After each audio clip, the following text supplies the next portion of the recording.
favorite Janice Henry, everybody. Yay!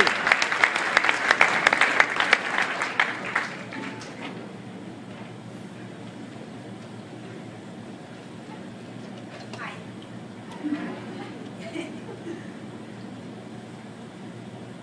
My dad was 70 years old when my mother died. We were all grown and living out of the area, had our own families, but he stayed on in the house that they had lived in together. And we visited a lot. Because, well, for one thing, he really enjoyed our visits. At least 3 or 4 times he would say with a sigh, "Visits from my family are what keep me alive." And he did fun things, and he was interested in what we were doing. The only tricky part about visiting him was meals, especially the refrigerator. Early on, when he was newly widowed, I came over from Harrisburg and got in Friday night, came down to breakfast Saturday, and he was making breakfast, and there he was with this famous little cast iron frying pan, doing his 1 pancake, 1 egg, and 2 pieces of bacon, and he happily said, "Can I make you some breakfast?" But I knew about that pan. My dad took very seriously the directive that you should not wash those cast iron pans. It somehow interferes with the curing.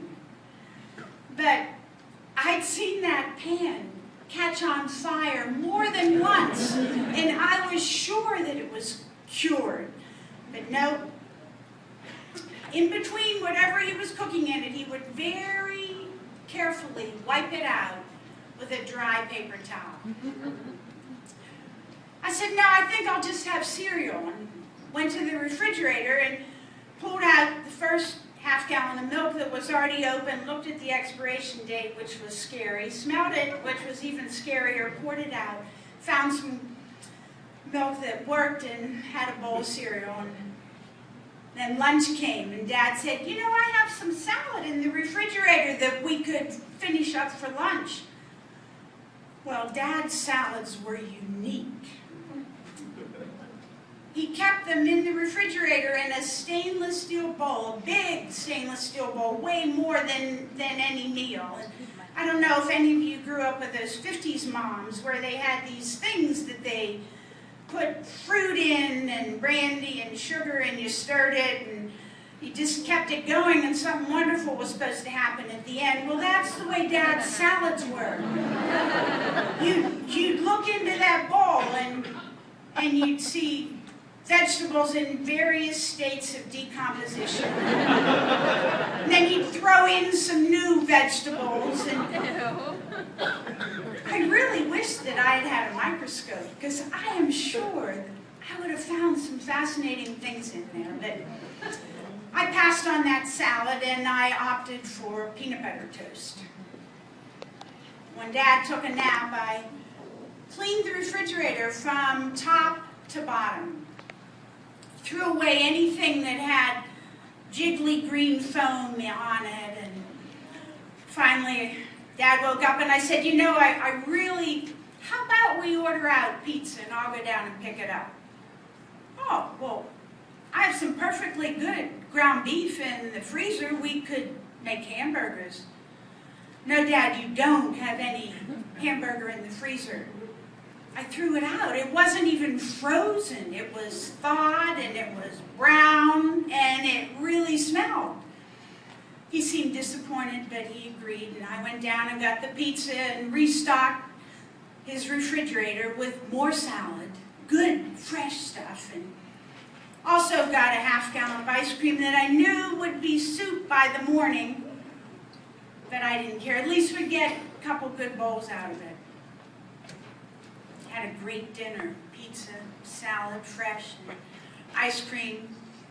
Next morning, I made my plea for Dad to buy a new refrigerator. hit it from all angles, and he kept saying, it's perfectly good. I don't see any problem with it. Finally, I won him over, and I was thrilled.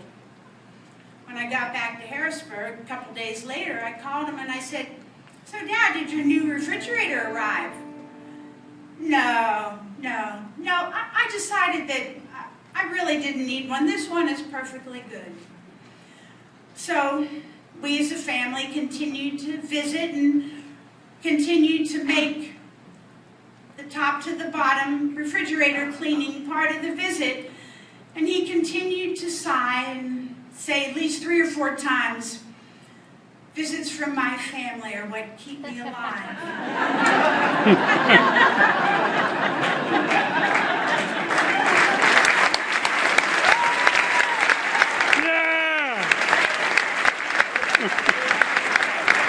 Janice, everybody.